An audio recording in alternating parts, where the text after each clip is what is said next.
Hello, this is Pendle from Sound Dust. I just wanted to show off another upgrade of one of my instruments. This particular time it's the ship's piano, which you may know from times of yore. The first ship's piano came out a couple of years on my version of it, and it's a tiny little portable piano that was used or was made to go in small places, i.e. ships or yachts, and was particularly used by Scott of the Antarctic. Apparently he always insisted on having one on board for his travels. So I don't think this is actually Scott of the Antarctic's, but I did get hold of a very lovely thing. Now, new user interface here, which has 4 pages, if you include that one, which isn't really doing much. Usual selection of knobs: attack, decay, sustain, release, EQ here, and some extras here: grime, squash, tonk, and room sound. In this case, tonk is kind of a honky-tonk piano effect. Then we have the Satie-anator. Now what this is, it's my attempt to create instant Eric Satie style music, and probably the best way to show you how to do it is to just do it. Now it comes in 2 parts. You've got the Satie-anator here, and what this does, it uses the bottom octave of your keyboard from C0 upwards, and each one of these keys has a sequence attached to it. There you go. Which you can very easily program like this. You basically, each one of these tracks represents a note, and you can choose the note that it is here in the learn function. So you can play a note on your keyboard, hit learn, and then one of these tracks will play that note. And then you have a kind of basic step-ish style sequencer, which you can then program your notes into. Now, this is velocity. This one is pitch. So you can, for instance, put your velocity in and then choose your pitch. Now, I'm finding that the best way to use pitch is either up or down an octave, and the reason for that is the next stage. We've got a constraint to key thingamabob here, so you can stand off there. You can basically choose your scale, and then you can choose your key, and voila. And what this does, for instance, let's play this one sequence. I'm now hitting. Okay, so we've got a sequence going there. Currently it's in C minor,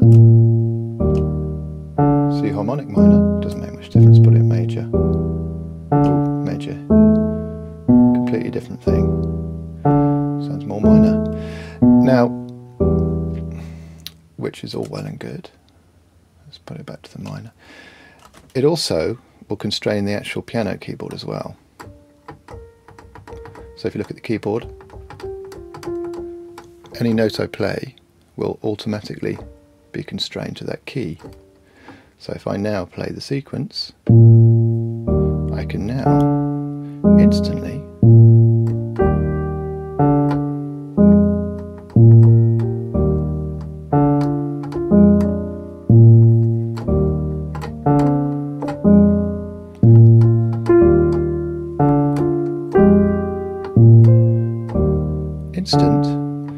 Eric Satie style loveliness.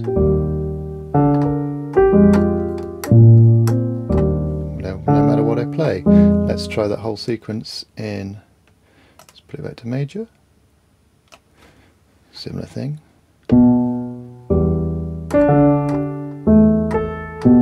Doesn't sound so great.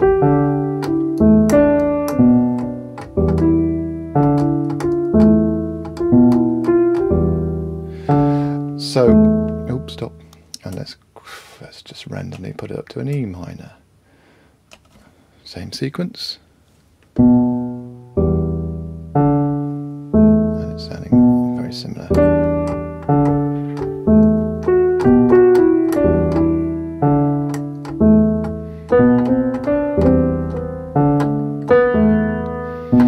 So, do you see the gist here is that you can instantly, let's actually make it better by actually playing some different sequences, and also they will be pitched immediately.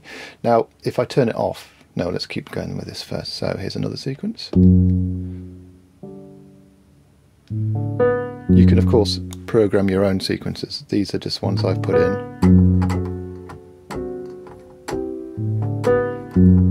I'm completely making this up as I go along, by the way, that's not so great.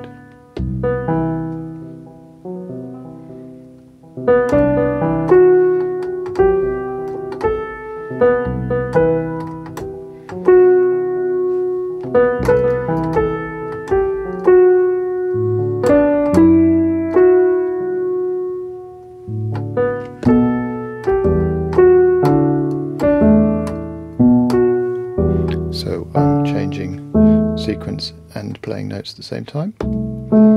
So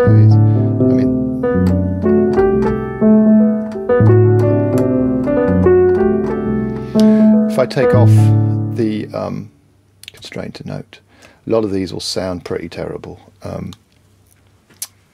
As I program them, I tried to make them kind of fit in as many keys as possible, but a lot of the time they won't. They'll just sound like this. But that sounds similar. You can, of course, program your own. Ooh. Let's constrain that.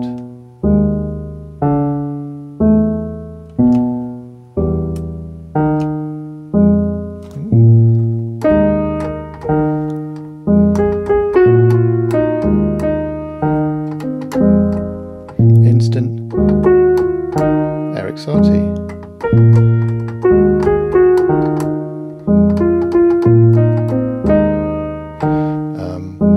And then key change. Ooh.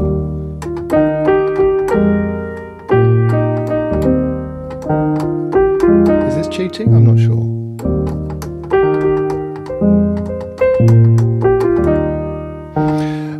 So that's the Satie-anator and the home, the Key-anator.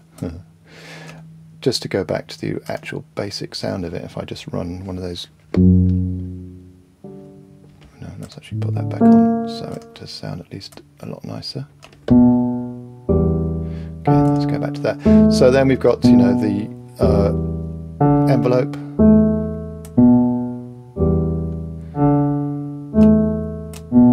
So we can kind of. Now the point of this ship's piano is that it's clearly not the most beautiful sounding piano in the world. It's not going to be your go-to piano for loveliness. But for some things, when you need something a bit kind of real sounding, it's just the ticket. High pass. Heft basically adds a bit of kind of oomph to it, a bit of boost around the lower regions. We'll need boosting in our lower regions. Honk makes it a bit honky, which can be unpleasant. Lift adds some shininess or some matteness. Some of these are more subtle than others. Grime adds saturation, which might be what you're looking for sometimes. Squash is extreme compression if necessary. I've tried to match all the volumes up so that it's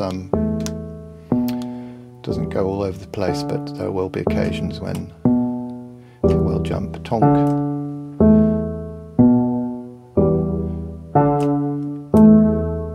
So you can make some kind of impossible pianos.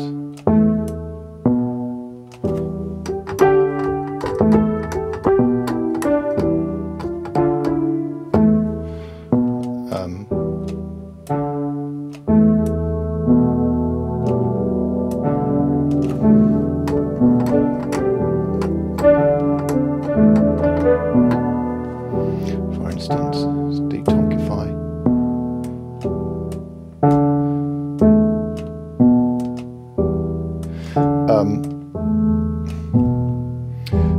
Completely wet. This adds some convolution reverb for a kind of full sound, and that's completely dry. This was recorded binaurally, so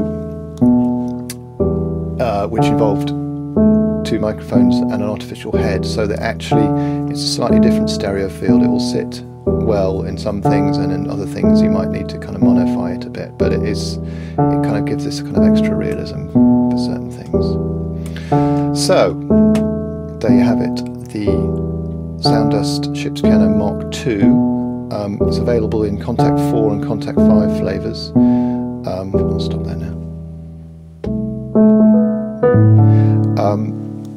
Free upgrade if you've already got Ship's Piano Mark 1. You can still keep using Ship's Piano Mark 1, and the two will kind of complement each other slightly. This one I've also tweaked the samples a little bit, so it's kind of a little bit more playable. Oh, which reminds me, yes, you've also got the keyboard response here as well for extra playability-ness.